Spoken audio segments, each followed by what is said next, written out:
more horrifying true stories, and at the end of each of them, I'm going to share with you the picture that is famously associated with them. But before we get into today's stories, if you're a fan of the strange, dark, and mysterious delivered in story format, then you've come to the right place, because that's all I do, and I upload 3, 4, even 5 times every week. So if that's of interest to you, then please remove one puzzle piece from all of the like button's puzzles. Also subscribe to my channel and turn on all notifications so you don't miss any of my weekly uploads. Alright, let's get into today's stories.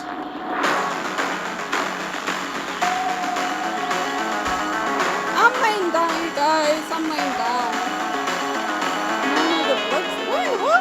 Where in the world?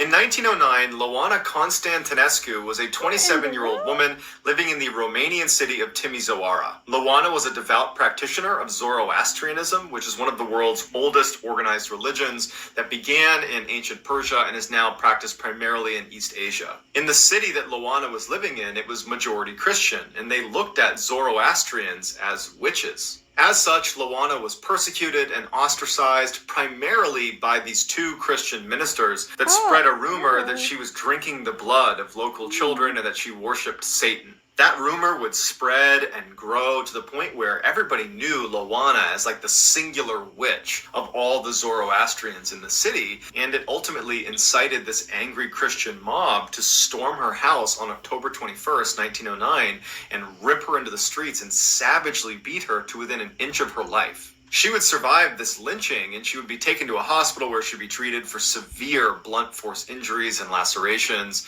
But after 2 days of being in the hospital, when she had not made a full recovery at all, she checked herself out and headed home. The next day, Ioana was found dead in her apartment, and her family and friends initially believed that she had died as a result of the injuries she had sustained from the angry mob, and that perhaps she had checked herself out of the hospital too soon, and untreated, that's why she must have passed away early. But when the authorities arrived at her house and began looking at the scene, it did not look like she had died as a result of those injuries. It looked more like some sort of ritual suicide.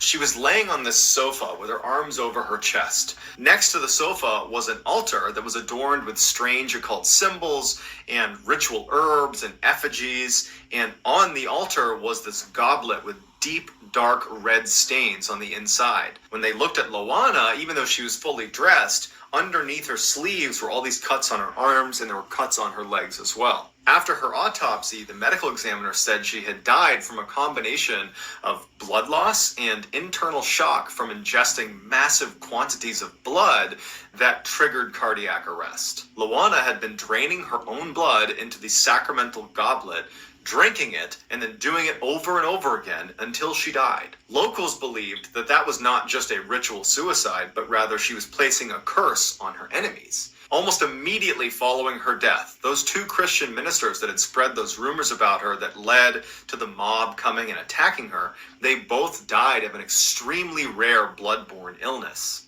And then immediately following their demise, the 2 primary vigilantes that actually organized that mob that would attack Ioana, they both died. One was hit by a falling tree and another died in a fire. And according to more recent accounts, Ioana's curse didn't end with the death of her tormentors. There have been dozens of reports of people after seeing this image, which is of Ioana after she was discovered by authorities in her home, that they will have bouts of extreme sleep paralysis. These are people that have never had sleep paralysis before, that this picture somehow induces sleep paralysis in them, like they're cursed by Ioana. And so now that you've seen this image, you're cursed too. So you're welcome. I'm not. Oh my god!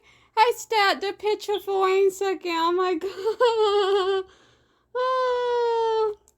god! And then I closed my eyes because I just don't want to get close. So I half saw it, but I didn't like half see it. Like I half saw it, but I didn't like all the way see it. So I'm thinking good. I'm good. In 1876, Blanche Monnier was a beautiful 25-year-old from a very wealthy, prominent family in Paris who desperately wanted to find a husband and move out of her mother's home and start her own life. The man she would fall in love with was not a young, rich aristocrat like her family was hoping, but instead was an older, poor lawyer. Her mother told her that she needed to break off this relationship and find a more suitable suitor. But Blanche refused and said she was in love with this man. When her mother outright forbid That's my her puppy. from seeing this man This is my ever puppy again, right she here. refused and began sneaking out at night to spend time with this guy and was away from the home quite a bit, just kind of escaping her mom. But during this tumultuous time where Blanche is very much at odds with her mother, Blanche would unexpectedly die. And since this is the late 1800s, people did that at a young age. They just unexpectedly died. And so her lover and her family and society mourned her loss, but ultimately time went on and people moved on. 25 years later, in 1901, French police received this strange handwritten letter that just basically states that the Monnier family has a very dirty secret, and you should go check their estate out. Now, the Monnier family was in excellent standing in Paris. I mean, they were one of the more prominent families. The mother, she was known for her charitable works. They were just one of those families that everybody knew, including certainly the French police. And so when they got this letter, they weren't actually that concerned that there was any truth to this letter, but they felt like it was their duty to at least go knock on the Monnier family's door, show them the letter, and then just take a look around. And so they did that. They showed up. They showed the Monnier family, including her mother, who was at the door, hey, we have this letter. Would you mind if we looked around? The Monnier family was very cooperative. They let them walk around their whole big estate, and the police didn't find anything. As they're chatting in the doorway, getting ready to leave, because this is all just a big misunderstanding, one of the officers turns and looks up a little flight of stairs that they hadn't gone up, and notices a small door that's been padlocked shut, and it's the only door at the end of this one stairwell. And he says off the cuff to the family, well, what's in that door up there? And Blanche's mother says, oh, that's a supply closet. You know, our assistants come in and they'll go in there and use that. And the French police officers say, well, would you mind if we just poked our heads in? It's the only space we haven't checked. And since we're already here, we'll just check that box. We'll go in there and poke our heads in. At this point, the Monnier family says, no, we're not going to let you go in there because you don't need to. It's just a supply closet. Now the police say, you're going to go ahead and open up that door. At which point the family says, no, we're not. So one of the officers tells the family to stay right here, while the other officer goes up the stairs to try to break open this lock and see what's in there. As soon as he's right outside the door, he's hit with this overwhelmingly disgusting smell. It smells like rotting flesh. It smells like death. He covers his mouth and he breaks open the lock, and he opens the door, and there in the middle of this dark, disgusting smelling room on a rotting straw mattress is none other than Blanche Monnier. 25 years later, she is alive. She barely weighs 55 pounds, and she's chained to a bed. She has not come out of those chains or moved off of that bed in 25 years. The smell was so bad they could barely be in there for longer than a few minutes at a time. But one of the officers immediately goes over. Okay, how about... Oh, there's something... See, that Chris got me.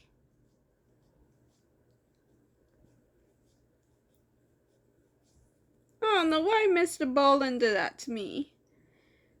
The first picture got me. That's why my eye is like so itching. Oh my god. But I heard about that second case about the girl being kidnapped. Held captive by her own family because she wanted. I'm just going to tell Mr. Ballen.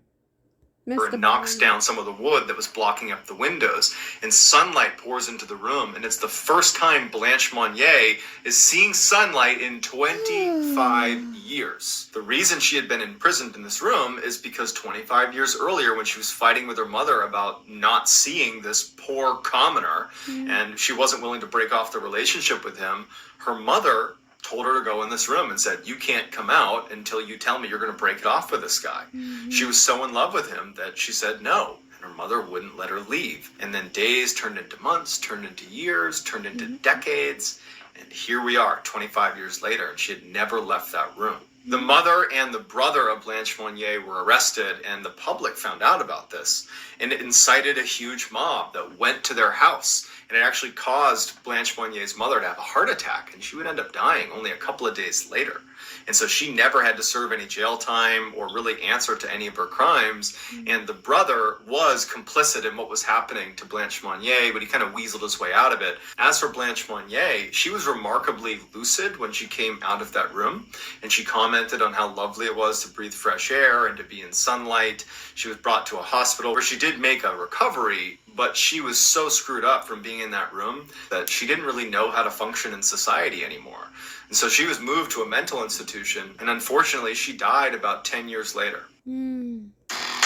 Like her stories is like so sad when you like hear about it. Like just because of a man she likes or loves, and her mom probably got jealous of that. Probably like don't like the guy or something crazy like that, and ended up like forcing her to like stay with the family so she won't have to like marry the guy. But it's like sad to have to like do that to your own daughter. Seriously, to your own child. Wow. E-commerce store owners, do you know what's the most Okay, cannibals.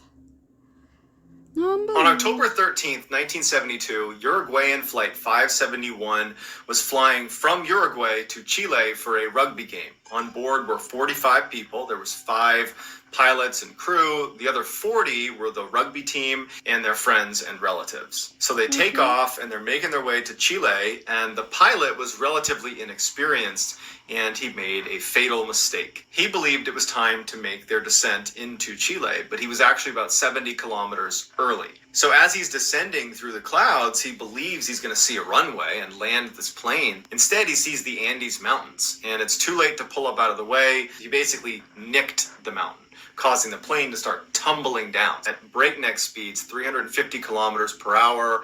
As it's tumbling down the mountain, the tail breaks off and 7 people are sucked out immediately that all perish. It's blazing down this mountain, and then it comes to a crashing stop where on impact it kills the 2 pilots. But miraculously, of the 45 people on board, 33 were still alive when all the dust settled. But that night, 5 more people would perish from the freezing temperatures, and within a couple days of this crash landing, another person would die.